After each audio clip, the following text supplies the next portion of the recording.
할렐루야. 하나님께서 오늘도 우리에게 귀한 새로운 하루를 허락하셨습니다. 하루의 첫 시작 찬송가 461장 십자가를 질 수 있나 함께 찬양하도록 하겠습니다.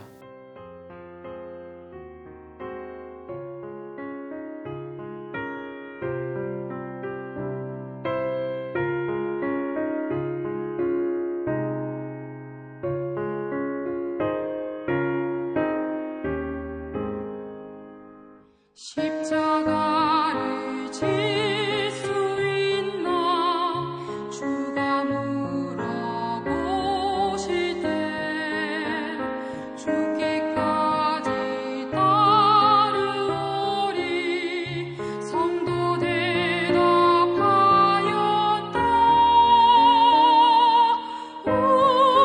우리의 심령 주의 것이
좋으신 은혜 하나님 감사합니다. 우리에게 또 귀한 새로운 하루를 허락하시고 하루의 첫 시작 찬양으로 말씀과 기도로 시작할 수 있는 은혜 주심에 감사합니다. 우리를 위해 십자가의 그 사랑과 은혜를 베푸신 예수님 그 은혜에 동참할 때 하나님이 우리에게 주시는 가장 값진 은혜들을 누리며 평안을 누리며 승리할 수 있는 복된 삶인 줄로 믿습니다.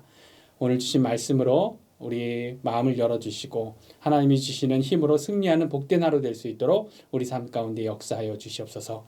감사드리며 우리 주 예수 그리스도 이름으로 기도드렸습니다. 아멘.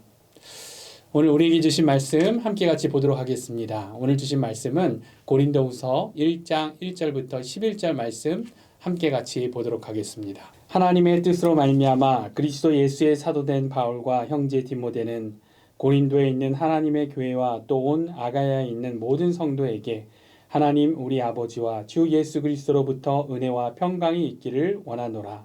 찬송하리로다. 그는 우리 주 예수 그리스도의 하나님이시요 자비의 아버지시요 모든 위로의 하나님이시며 우리의 모든 환난 중에서 우리를 위로하사 우리로 하여금 하나님께 받는 위로로서 모든 환난 중에 있는 자들을 능히 위로하게 하시는 이시로다.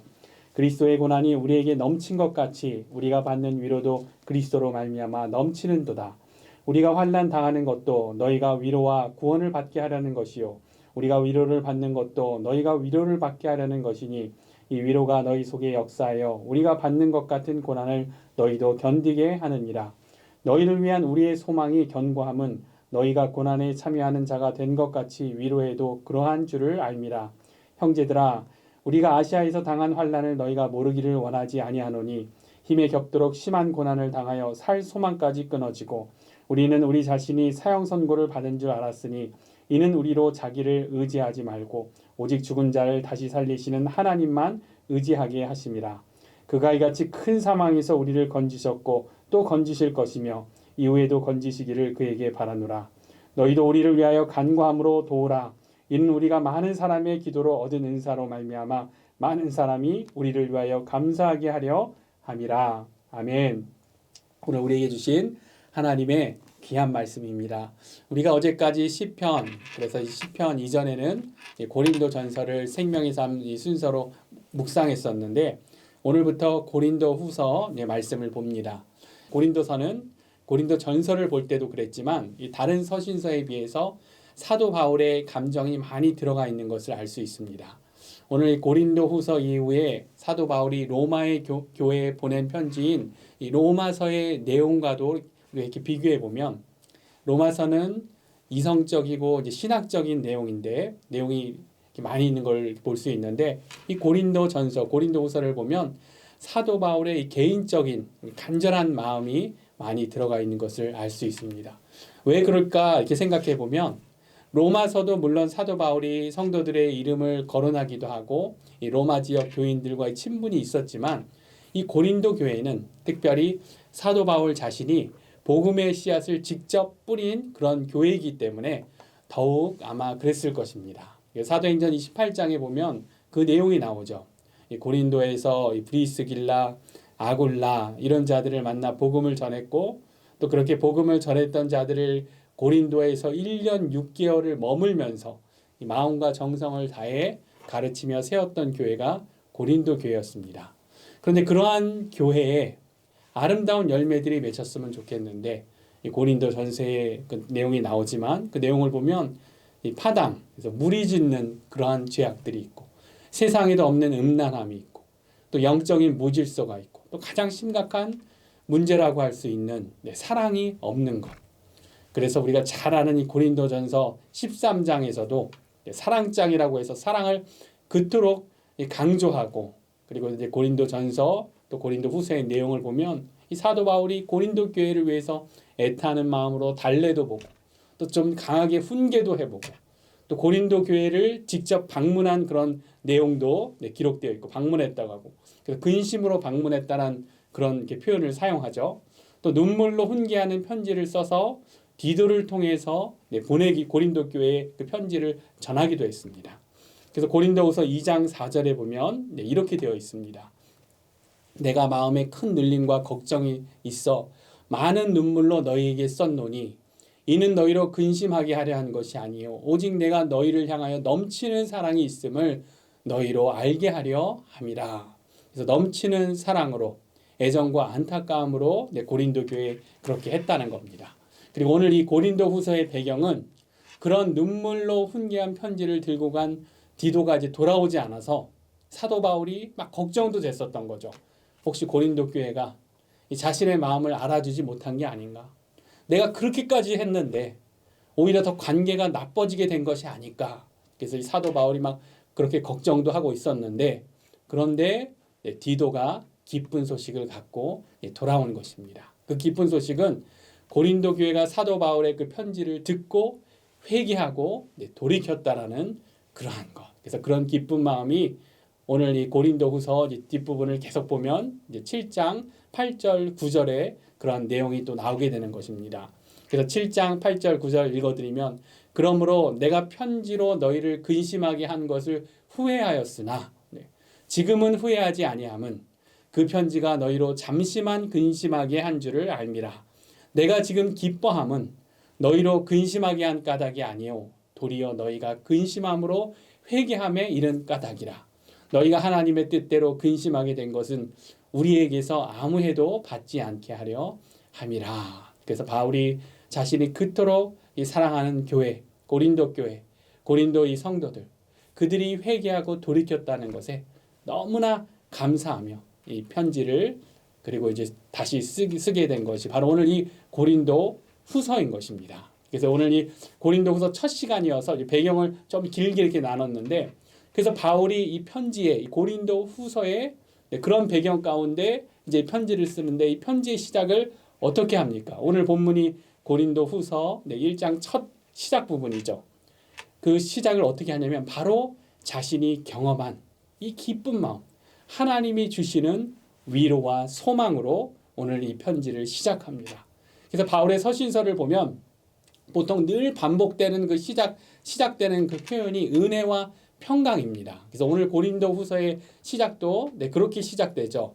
그래서 하나님의 뜻으로 말미암아 그리스도 예수의 사도된 바울과 형제 디모데는 고린도에 있는 하나님의 교회와 또 온 아가야에 있는 모든 성도에게 하면서 하나님 우리 아버지 주 예수 그리스도로부터 은혜와 평강이 있기를 원하노라. 이게 항상 사도 바울 서신서를 보면 거의 첫 부분에 시작되는 반복되는 내용, 은혜와 평강을 이야기합니다. 그런데 오늘 이 고린도 후서가 다른 편지들과 달리 오늘 이 고린도 후서에서 오늘 본문 서도에 강조되는 내용, 다른 점은 바로 그것은 위로의 하나님입니다. 위로의 하나님. 3절 4절을 보면 이렇게 되죠. 찬송하리로다. 그는 우리 주 예수 그리스도의 하나님이시요 자비의 아버지시요 모든 위로의 하나님이시며 우리의 모든 환난 중에서 우리를 위로하사 우리로 하여금 하나님께 받는 위로로서 모든 환난 중에 있는 자들을 능히 위로하게 하시는 이시로다. 이런 위로의 하나님이라는 고백. 이런 고백을 하죠. 근데 이 고백이 어떻게 나오는 겁니까? 이 고백은 바로 사도 바울의 삶에서 나오는 그러한 고백입니다. 사도 바울 자신이 만난 하나님, 나의 하나님은 우리를 위로해 주시는 그러한 하나님이시다. 그러한 고백. 고린도후서의 배경 설명드렸지만 바울이 얼마나 많은 고생을 했습니까? 육체적인 고생만이 아니라 오늘 본문에도 육체적인 고생했던 막 이야기들도 나오지만 육체적인 고생만이 아니라 이 고린도 성도들 때문에 마음고생도 많이 했죠. 그래서 근심을 갖고 방문하기도 하고 눈물로 편지를 써도 해결이 되지 않는 것 같고 그래서 괜히 그런 편지를 보냈나 막 후회도 했다고 그렇게 돼 있죠. 그런데 결국 디도가 전해준 기쁜 소식으로 알게 된 것, 또다시 고백하게 되는 것, 그것은 위로하시는 하나님이신 것입니다. 나의 하나님은 위로해 주시는 그런 하나님. 오늘 본문에도 나오지만 바울이 다른 서신서에서도 늘 이야기하는 영적인 원리를 나누고 있는 것이죠. 가르쳐주고 있습니다. 그것이 무엇입니까? 바로 우리 하나님은 약할 때 더 강함을 주시는 그러한 하나님.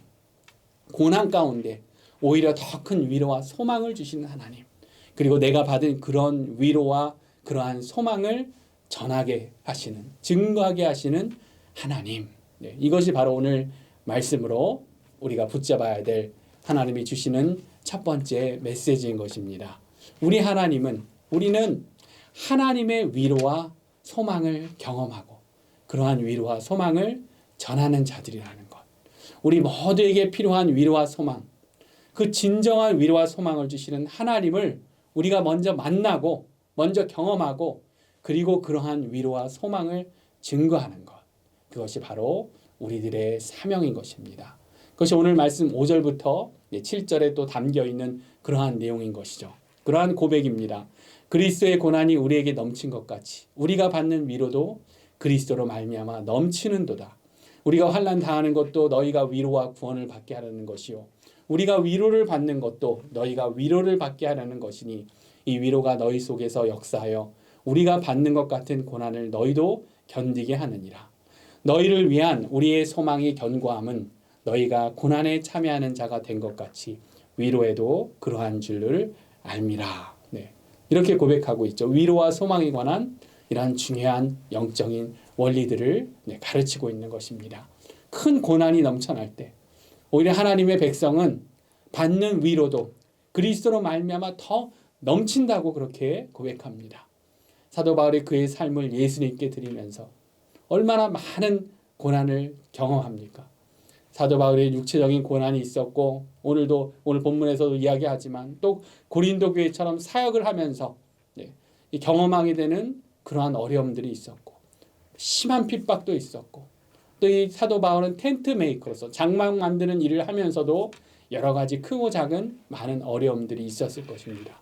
그런데 그때마다 사도 바울이 붙들게 되고 그리고 경험하게 된 그러한 하나님은 무엇입니까?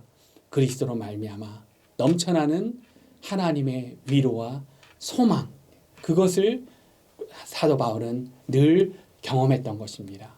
그래서 우리도 오늘 우리의 신앙 가운데, 우리의 삶 가운데 이러한 하나님의 위로와 소망이 필요합니다. 우리 하나님은 그의 백성을 위로하시고 소망을 주시는 하나님이십니다. 이런 위로와 소망은 또한 이 시대에 우리 기독교가 세상에 보여줄 수 있는 우리의 귀한 영적인 자산, 영적인 능력인 것입니다. 그래서 요즘 같은 이 전염병과 전쟁과 여러 가지 막 세상에 그 막 난리 같은 그러한 소식들, 여러 가지로 미래에 대해 이 불안한 이런 시대. 그렇기 때문에 모든 것이 막 풍요한 것 같고 편리해지는 것 같지만 그러나 우리의 삶을 보면 결코 진정한 위로를 받지 못하는 그러한 시대. 그런데 이러한 때 우리는 하나님의 백성은 다른 것이 아니라 더더욱 그리스도의 위로와 소망으로 살아갈 수 있는 것입니다. 세상 가운데 그런 위로와 소망을 보여줄 수 있는 것입니다. 더 큰 고난과 어려움 가운데도 더 큰 오히려 위로와 평강을 누릴 수 있는 그리고 그러한 위로와 소망을 전하는 자들이 바로 우리들인 것입니다. 그래서 오늘 하루가 어느 때보다도 그런 하루가 되기를 원합니다. 지금 각자의 처해진 상황 가운데 크고 작은 어려움 가운데 위로하시는 하나님의 평강과 소망을 우리가 먼저 누릴 수 있어야 하는 것이죠. 그것을 누리면서 주위에 그러한 위로를 전하는 그러한 복된 하루가 되기를 원합니다. 두 번째로 오늘 말씀을 통해 한 가지 더 말씀을 통해 알 수 있는 붙들 그러한 진리는 공동체의 기도는 능력이 있다라는 그러한 진리가 오늘 말씀 가운데 또한 담겨 있는 것을 알 수 있습니다. 그래서 이 내용 너무나 당연하고 우리가 잘한다고 하는 거죠. 공동체의 기도가 능력이 있다는 것. 그러나 너무 당연한 거기 때문에 우리가 무감각해지고 또 잊게 될 수 있는 그러한 진리. 그런데 오늘 말씀을 통해 하나님께서는 이 진리를 우리에게 다시금 알려주십니다. 그래서 오늘 본문에 오늘 해당되는 본문 마지막 11절을 보면 사도 바울이 이러한 말을 하죠. 그래서 11절 제가 다시 읽어드리면 이렇게 되어 있습니다. 너희도 우리를 위하여 간구함으로 도우라. 이는 우리가 많은 사람의 기도로 얻은 은사로 말미암아 많은 사람이 우리를 위하여 감사하게 하려 함이라. 지금 사도 바울이 어떻게 이야기하고 있는 것입니까? 우리를 위하여 간구해라. 기도해달라고 지금 부탁하고 있습니다. 그래서 우리를 위해 여기서 우리라는 게 사도 바울과 디모데인데 근데 사도 바울 정도 되면 사도 바울이 어떤 자입니까? 모든 은사를 다 경험했고 성령님과 늘 대화하는 그러한 사이. 그가 고백한 것처럼 낙원의 삼층천까지 막 천국까지 다녀온 그러한 사람, 모든 은사들, 방언, 예언, 직통 계시를 경험하고 있는 그러한 사람. 그래서 이 정도 되면 바울은 다른 사람을 위해서 간구하고 열방을 위해서 기도하고 그 하나님 나라를 위해서 기도를 하면 했지 다른 누구에게 기도를 받을 필요가 없을 것 같습니다. 그런데 그렇지 않죠. 오늘 말씀을 보면 사도 바울이 기도해달라 간곡하게 간절하게 부탁을 합니다. 사도 바울이 보기엔 이 고린도 성도들, 이 편지가 전해지는 아가야 지역의 그 성도들 정말 낮은 수준의 신앙일 텐데 그런데도 겸손하게 기도를 부탁하는 것입니다. 우리를 위하여 간구함으로 도우라. 왜 그렇게 하는 겁니까? 자신도 간구하고 자신도 기도하지만 공동체가 기도해 주는 것이 큰 능력임을 알기 때문에 그렇게 하는 것입니다. 바울의 처음 1차 전도 여행 그 갈 때부터 수리아 안디옥 교회에서 어떻게 파송합니까? 기도로 파송하죠. 그리고 이제 사도 바울 일행이 구브로 섬에서 첫 이적을 행할 때부터 해서 이 사도 바울이 분명히 알고 있었던 것, 자신만의 능력이 아니라 자신의 어떤 그런 능력이 아니라 뒤에서 간절히 기도해주고 있는 이 수리아 안디옥 교회 중보 기도의 능력이 그 모든 사역 가운데 더해졌다는 것을 사도 바울이 그 누구보다도 잘 알고 있는 것이죠. 그렇기 때문에 기도의 도움이 필요 없을 것 같은 이 바울은 계속해서 기도를 요청하는 것입니다. 로마 교회에서도 로마서 보면은 형제들아 내가 우리 주 예수 그리스도의 성령의 사랑으로 말미암아 너희를 권하노니 너희 기도에 나와 힘을 같이하여 나를 위하여 하나님께 빌어. 로마 교인들한테 어떻게 이야기합니까? 나를 위해서 기도해 달라고 부탁을 하죠. 에베소 교회도 그렇게 합니다. 에베소서 6장 19절 또 나를 위하여 구할 것은 내게 말씀을 주사 나로 입을 열어 복음의 비밀을 담대히 알리게 하옵소서 할 것이니. 그래서 이렇게 계속해서 기도를 부탁합니다. 바울이 그의 사역 가운데 역사하시는 하나님, 그의 어려움을 헤쳐나가는 하나님의 그 은혜를 그때마다 경험할 때 이것은 나의 기도만이 아니라 공동체의 기도의 능력이 나에게 더해지고 있구나. 그것을 분명히 알기 때문에 이렇게 기도를 부탁하고 있는 것입니다. 그렇기 때문에 오늘 고린도후서 마지막 구절 11절도 공동체가 기도해 줄 때 하나님이 은사를 주신다는 그러한 고백을 하고 있는 것입니다. 그래서 우리가 많은 사람의 기도로 얻은 은사로 말미암아 이런 표현을 사용하고 있죠. 그래서 오늘 마지막 결단은 우리가 마지막으로 성령님께 순종할 것은 이곳 가정에서 드리는 이 새벽 예배 영상을 보시는 분들 정도 되면 늘 하나님께 기도 생활하시고 그리고 누군가를 위해 기도하고 그리고 열방을 위해서도 늘 열심히 기도하는 분들이시지만 오늘 말씀 앞에 바울처럼 겸손하게 나에게는 어떠한 기도의 동역자들, 나를 위해서 기도해주는 누가 있는지를 우리가 한번 살펴봐야 하는 것입니다. 그래서 영적인 멘토들만이 아니라 사도 바울처럼 겸손하게 꼭 그분이 나보다 영적인 수준이 높은 것 같고 그래서가 아닌 것이죠. 서로 기도해 줄 수 있는 그러한 분들.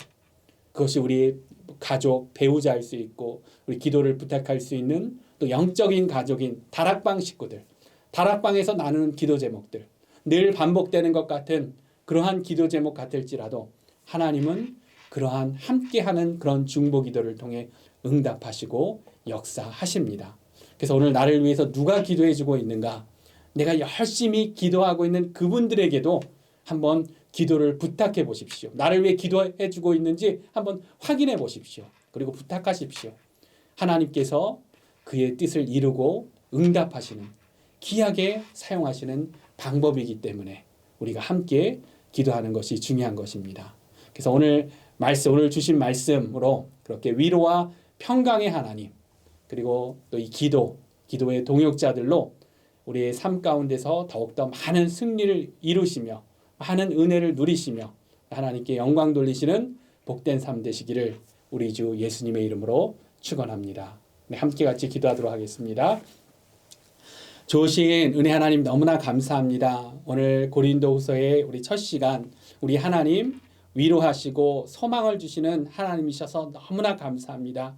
우리의 어려운 삶 가운데 또 여러 가지 문제들과 우리에게 닥쳐있는 그런 상황 가운데에도 우리 하나님 우리의 모든 상황을 아시고 우리를 위로하시고 소망을 주시는 그러한 하나님, 그 은혜를 우리가 붙들고 그런 위로와 소망을 먼저 경험하고 또 사도 바울처럼 그런 위로와 소망으로 다른 사람들을 격려할 수 있는 그러한 넉넉함이 우리 삶 가운데 있을 수 있도록 주님 우리 가운데 역사하여 주시옵소서. 사도 바울이 겸손하게 기도를 부탁하며 기도로 하나님의 그 역사를 이뤄나가는 것처럼 우리도 우리의 기도의 동역자들을 살피며 더욱더 기도로 하나 되며 하나님께 그렇게 기도로 나아갈 수 있는 그 능력을 누릴 수 있는 귀한 믿음의 동역자들 될 수 있도록, 그런 귀한 공동체 될 수 있도록, 그런 귀한 가정, 그런 귀한 다락방, 또 그러한 믿음의 동역자들 될 수 있도록 우리를 붙들어 주시옵소서. 모든 애 감사드리며 우리 주 예수 그리스도 이름으로 기도드렸습니다. 아멘. 오늘 주신 말씀 계속 묵상하면서 오늘도 승리하시는 복된 하루, 귀한 하루 되십시오.